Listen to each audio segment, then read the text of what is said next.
आज मी 12वी अकाउंटन्सीचे क्लासेस घेणार आहे, म्हणजे लेक्चर्स घेणार आहे.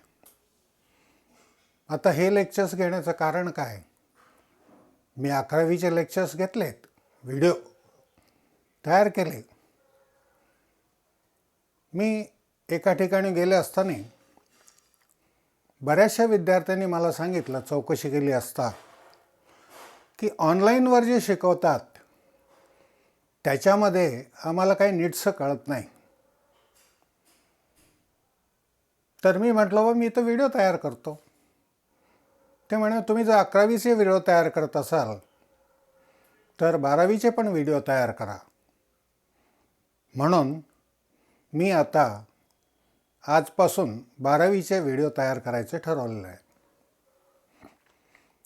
याचा मेन उद्देश तुम्हाला समजावं. अर्थात हे व्हिडिओ सुरू करत असताना मला बराचसा वेळ लागला आहे. मी काय 12वीचे सुरू करणारच नव्हतो, पुढच्या वर्षी करणार होतो. परंतु मुलांच्या आग्रहाखातर मी 12वीचे लेक्चर्स पण सुरू करतो आहे. तुमच्या परीक्षा साधारणपणे एप्रिल-मेमध्ये आहे असं समजतं आहे. तर त्या अनुषंगानं तुमचा अभ्यासक्रम मी ठरलेल्या वेळेमध्ये पूर्ण करून देणार आहे. तर प्रथमतः मी माझी ओळख करून देतो तुम्हाला. माझं नाव आहे राघवेंद्र कुलकर्णी आणि माझं शिक्षण आहे MCOM म्हणजे मास्टर इन कॉमर्स, MPM म्हणजे मास्टर इन पर्सनल मॅनेजमेंट आणि DBM म्हणजे डिप्लोमा इन बिझनेस मॅनेजमेंट. या तिन्ही पैकी 2 डिग्र्या आणि 1 पदविका, या तिन्ही ह्या कॉमर्सशी संदर्भित आहे. त्यामुळे कॉमर्सचं नॉलेज मला बऱ्यापैकी आहे. आता मला किती नॉलेज आहे हे तुम्ही माझे लेक्चर्स पाहिल्यानंतर तुम्हाला समजेल. आता आज मी तुमचा पहिला चॅप्टर सुरू करतो आहे. त्या चॅप्टरचं नाव आहे introduction to partnership and partnership final accounts. म्हणजे पार्टनरशिप म्हणजे काय आणि पार्टनरशिप अकाउंट्स म्हणजे काय. आता आपण आज समजून घेऊ पार्टनरशिप म्हणजे काय.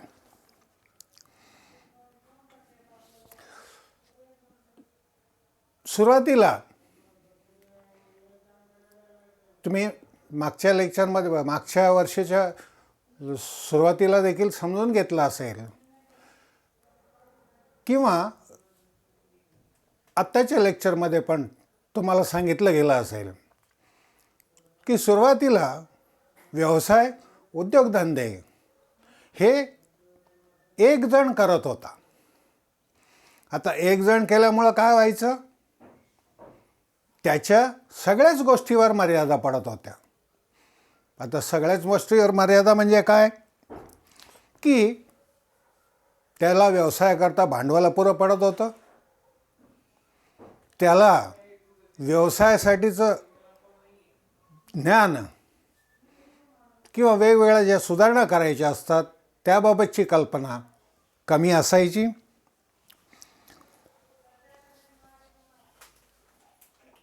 त्याची व्यवस्थापनाची क्षमता जी आहे ती पण मर्यादित असायची. त्याचं देणं हे पण अमर्यादित असायचं आणि धंद्यामध्ये स्थिरता नसायची.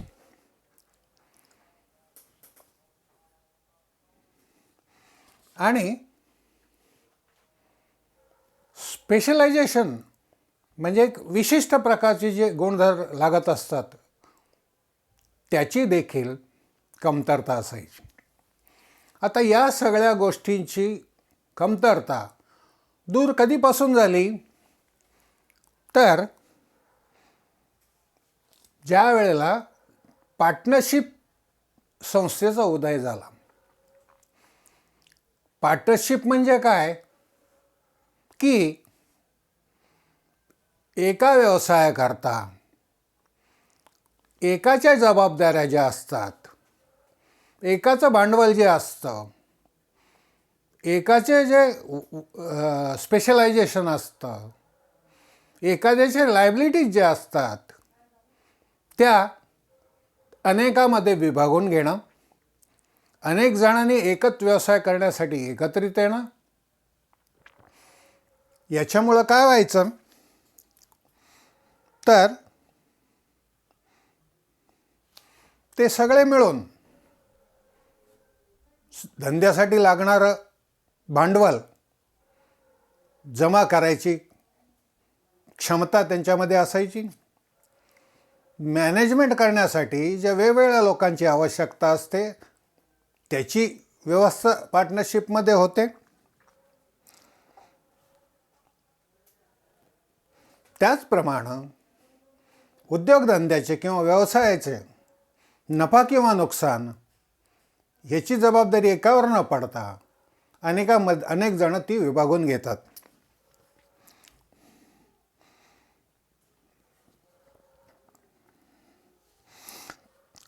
त्यामुळं सगळ्यांनी म्हणजे उद्योगधंद्यासाठी जे एकत्र येतात सगळ्यांनी मिळून जो करार केलेला असतो त्या कराराला म्हणतात partnership.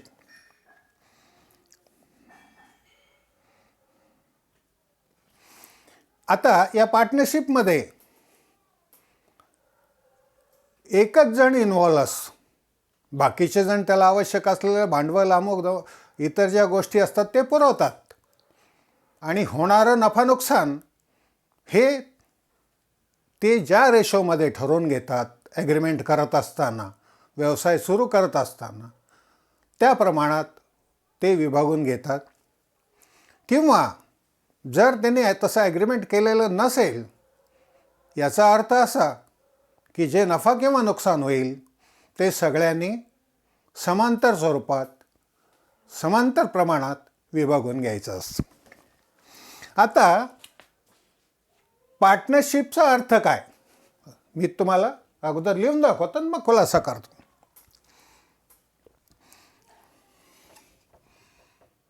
Partnership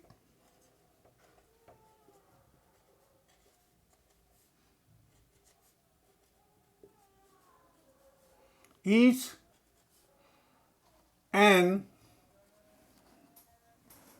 organization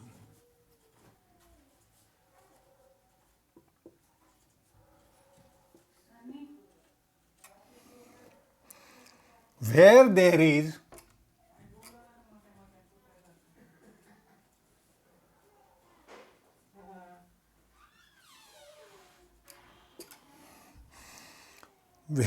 is an association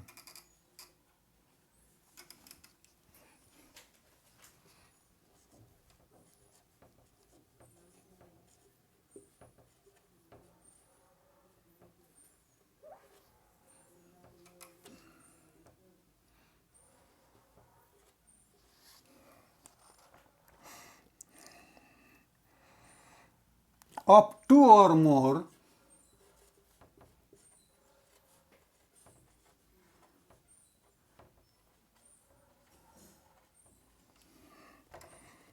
persons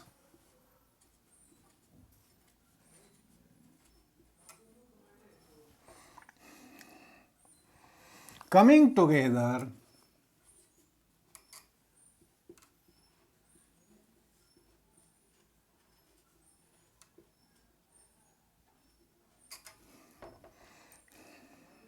to carry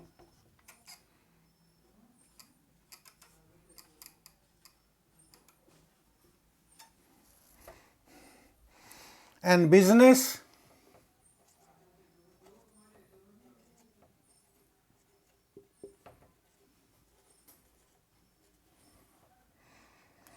with an individual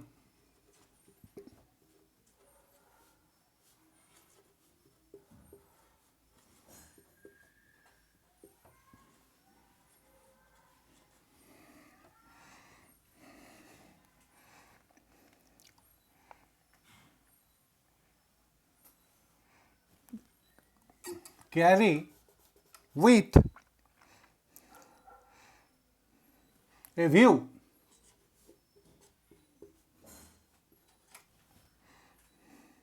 to share profit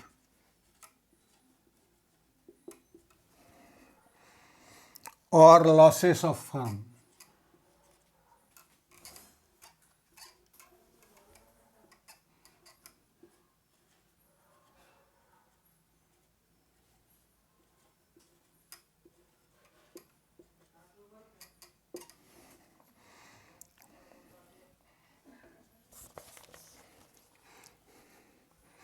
आता पार्टनरशिपचा अर्थ काय? तर partnership is an organization. Partnership ही एक संस्था आहे ज्यामध्ये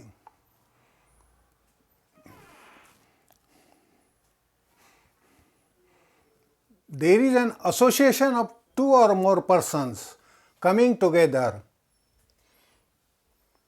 पार्टनरशिप एक अशी संस्था आहे ज्याच्यामध्ये दोन किंवा दोनापेक्षा अधिक जण हे व्यवसाय करण्यासाठी एकत्रित येतात आणि त्यांना होणारा नफा किंवा नुकसान याची जबाबदारी घेतात. Partnership is an organization where there is an association of two or more person. Association of two or more person म्हणजे काय? की दोन किंवा दोनापेक्षा अधिक लोकांनी एकत्र येणं. कशासाठी? To carry a business with a view to share profit or losses of the firm. उद्योगधंद्याचे किंवा व्यवसायाचा नफा किंवा नुकसान वाटून घेण्यासाठी किंवा त्याची जबाबदारी घेण्यासाठी दोन किंवा दोनाहून अधिक व्यक्ती ज्या वेळेला एकत्रित येतात अशा संस्थेला पार्टनरशिप फर्म असं म्हणतात. आता हा झाला अर्थ. आता थोडक्यात त्याची व्याख्या आपण समजून घेऊ द्या. त्याची व्याख्या आहे definition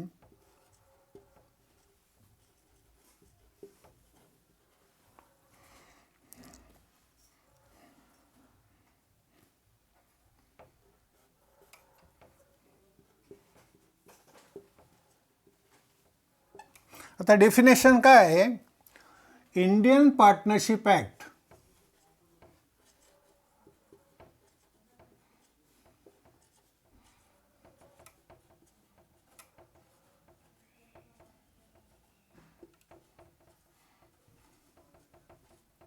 (1932) Section 4 define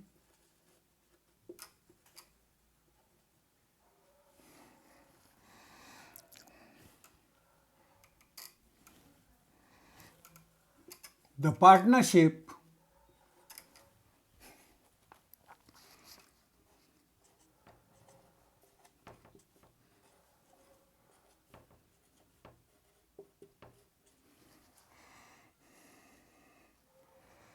as it is the relation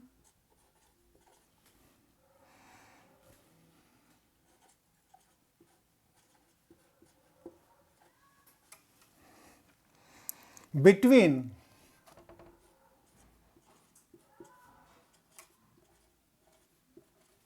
person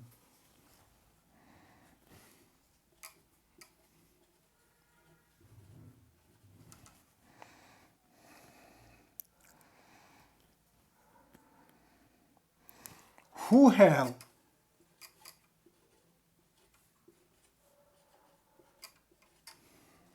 agreed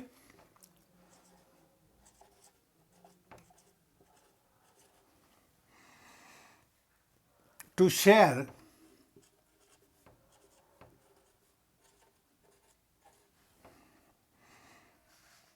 the profit of a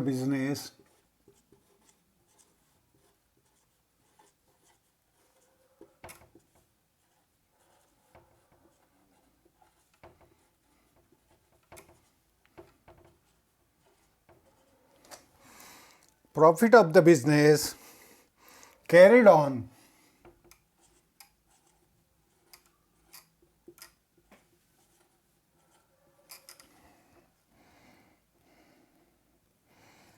by all or anyone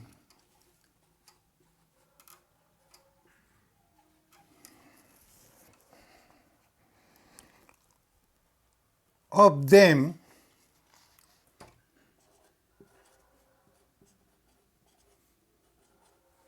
acting for all.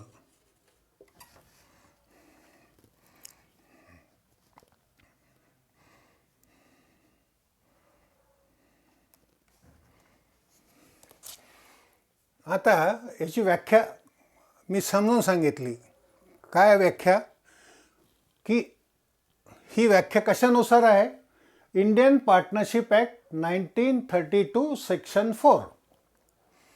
आता ही व्याख्या तुम्ही लक्षात ठेवणं फार गरजेचं आहे. याचं कारण असं की तुम्हाला जे जागा भरा किंवा वाक्य पूर्ण करा अशा स्वरूपाचे जे प्रश्न येतील त्याच्यामध्ये या गोष्टी विचारल्या जातील की पार्टनरशिप ॲक्ट कधीपासून सुरू झाला? तर 1932. कोणत्या सेक्शननुसार? तर 4 सेक्शननुसार. त्याची व्याख्या काय? तर त्याची व्याख्या आहे इंडियन पार्टनरशिप ॲक्ट 1932 सेक्शन 4 नुसार पार्टनरशिप म्हणजे काय? It is a relationship between who have agreed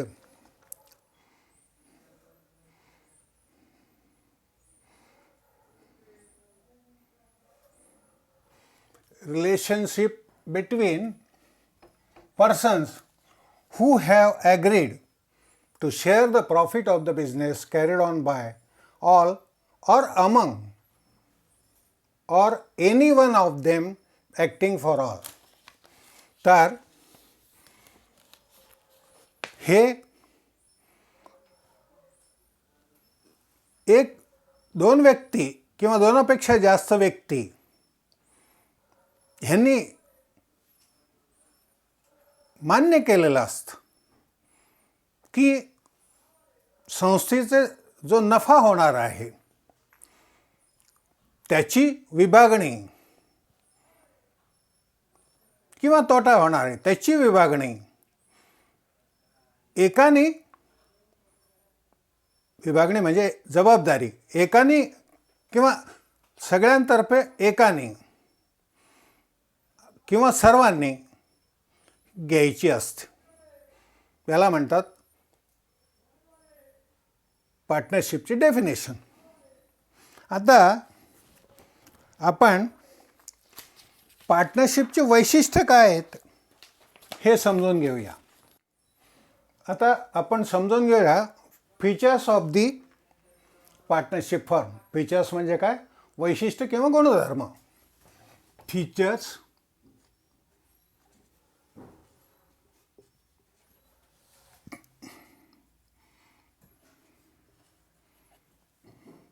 of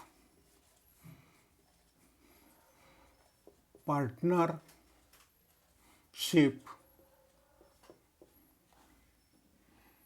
firm.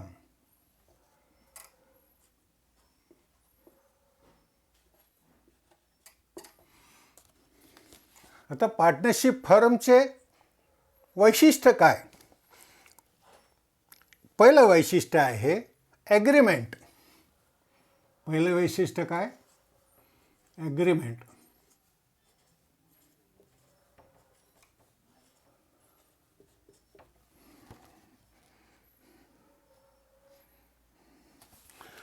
पार्टनरशिपमध्ये सर्वसाधारणपणे लिखित स्वरूपाचा करार केला जातो. ॲग्रीमेंट म्हणजे काय? करार.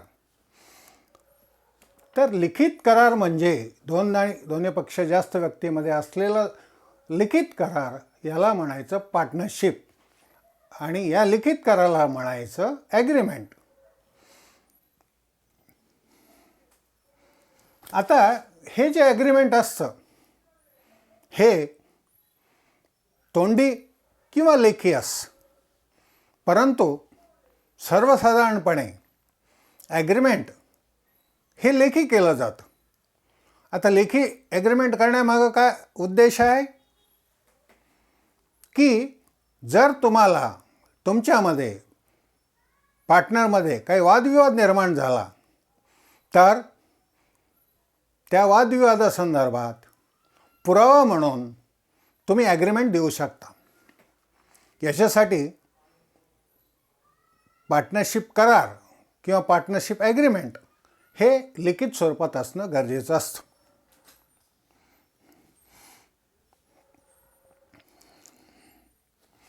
आता या लिखित स्वरूपाच्या ॲग्रीमेंटला काय म्हणतात? याला म्हणतात पार्टनरशिप डीड. पार्टनरशिप डीड म्हणजे पार्टनर्समध्ये जो लिखित स्वरूपाचा करार होतो त्या कराराला म्हणतात पार्टनरशिप डीड. आणि त्याच्यातलं दुसरं number of partners, number of partners.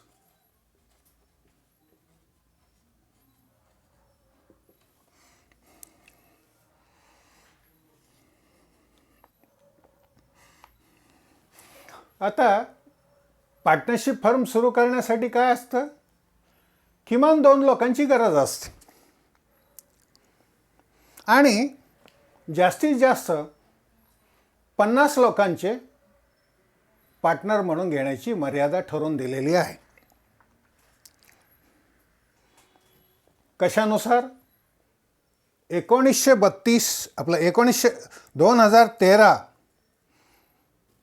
चा जो सुधारित कायदा झालेला आहे 2014 त्याच 2014च्या कायद्यानुसार, अमेंडमेंटनुसार पार्टनरशिपची मर्यादा ही 2 पासून सुरू होऊन जास्तीत जास्त मर्यादा ही 50 पार्टनर्सची असते. आता तिसरं फीचर, वैशिष्ट्य काय आहे? तिसरं वैशिष्ट्य आहे lawful business. Lawful business.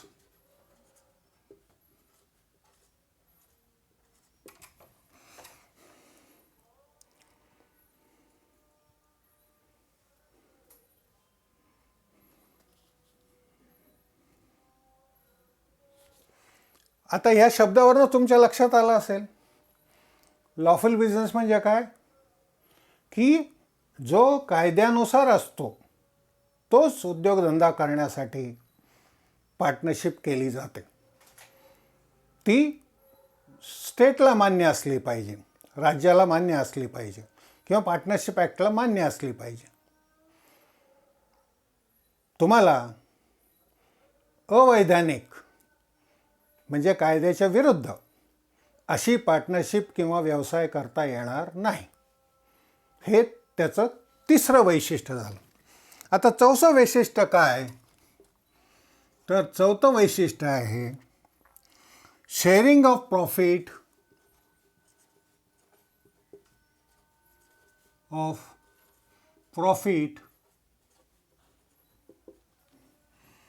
And losses.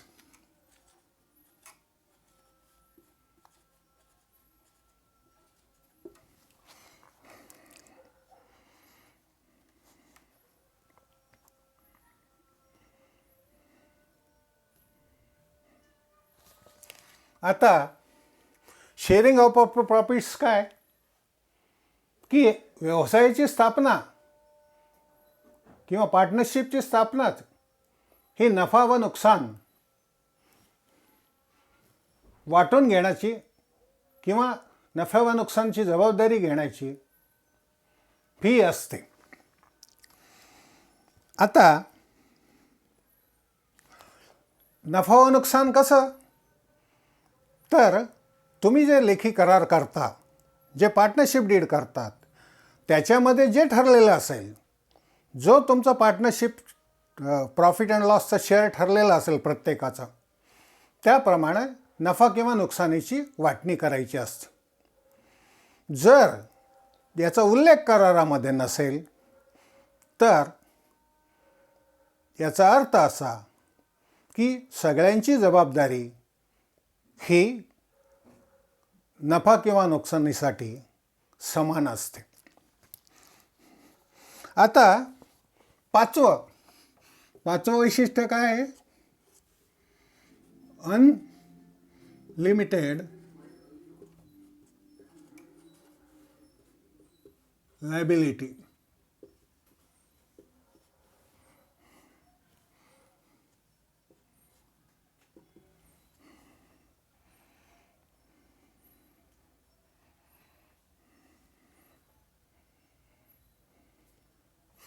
आता पार्टनरशिपमध्ये जी लायबिलिटी असते ती अमर्यादित असते. अमर्यादित म्हणजे काय की तुम्हाला एखादं देणं निर्माण झालं तर ते देण्याची क्षमता जर तुमच्यात नसेल तर ती तुम्हाला तुमच्या वैयक्तिक प्रॉपर्टीमधून किंवा जिंदगी म्हणजे ॲसेट्स मधून किंवा तुमच्या खिशातल्या शिल्लक असलेल्या शेवटच्या रुपयापर्यंत असते, म्हणजे ती अनलिमिटेड असते. आता 6वं रजिस्ट्रेशन.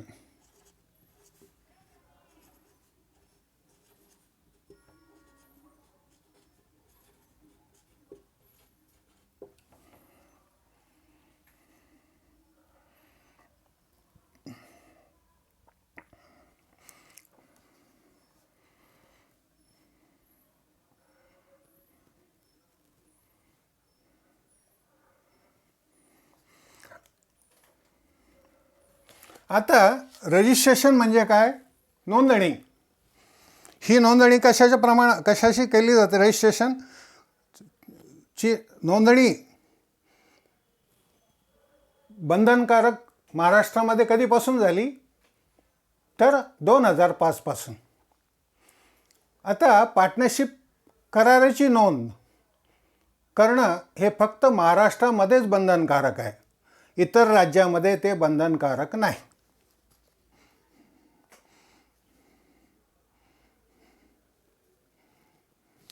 आता पार्टनरशिप फर्मचं रजिस्ट्रेशन केल्यावर काय होतं?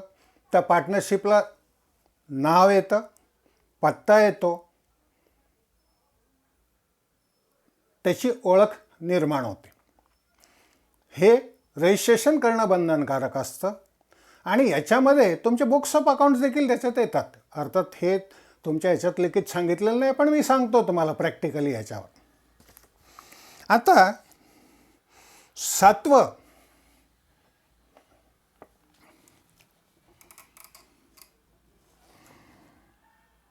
Joint ownership and management. Joint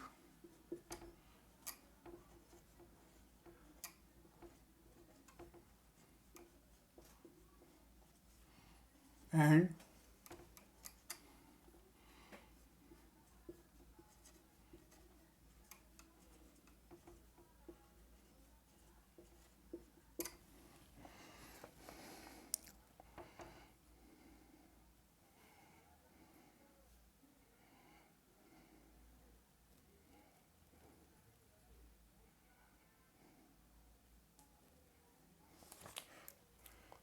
joint ownership of the management.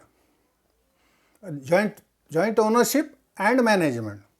आता जॉईंट ओनरशिप म्हणजे काय की उद्योगधंद्याची जी काय प्रॉपर्टी असते, जे काय ॲसेट्स असतात, त्या सगळे हे पार्टनरशिपशी संदर्भित असतात. म्हणजे एखादं ॲसेट असेल तर ते 20 पार्टनर असतील तर 20 पार्टनर्सशी संदर्भित असतात. याच्यामध्ये कुठल्याही पार्टनरला वैयक्तिक हक्क उद्योगाच्या किंवा व्यवसायावर सांगता येत नाही. त्यामुळे हे जॉईंट स्वरूपात असतं. आणि यासाठी मॅनेजमेंटसाठी किंवा जॉईंट ॲसेटसाठी हे सर्व जण जबाबदार असतात. आणि यासाठी त्यांच्या व्यवस्थापनाची जबाबदारी देखील सगळ्यांवर एकत्रित असते, वैयक्तिकरित्या नसते. आता 8वं आपण फीचर किंवा वैशिष्ट्य समजून घेऊया. 8 प्रिन्सिपल अँड एजंट.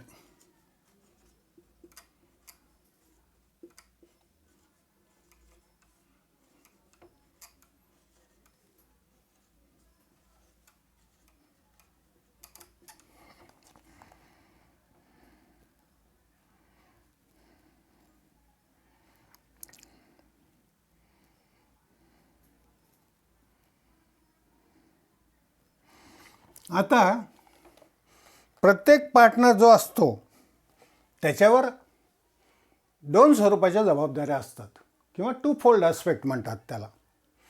पहिला ॲस्पेक्ट काय,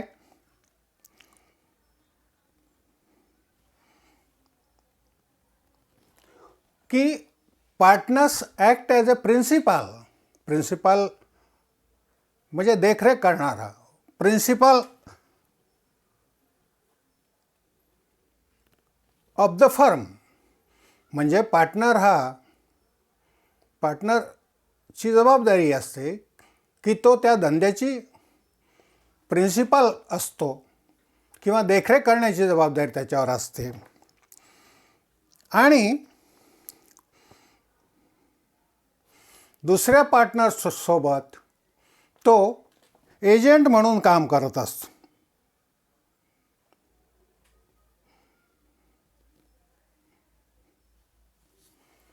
म्हणजे बाहेरच्यांशी तो उद्योगधंद्याचा प्रिन्सिपल म्हणून असतो, तर पार्टनर्समध्ये तो एजंट म्हणून काम करतो. आता 9वं वैशिष्ट्य डिझोल्युशन.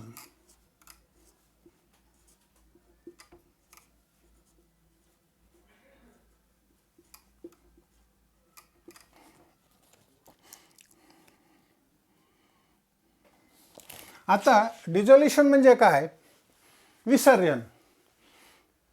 पार्टनरशिपचं फर्मचं विसर्जन कशामुळं होतं, एक त्या सगळ्यांनी मिळून ठरवलं की आपली फर्म आता विसर्जित करायची, तर विसर्जन होतं.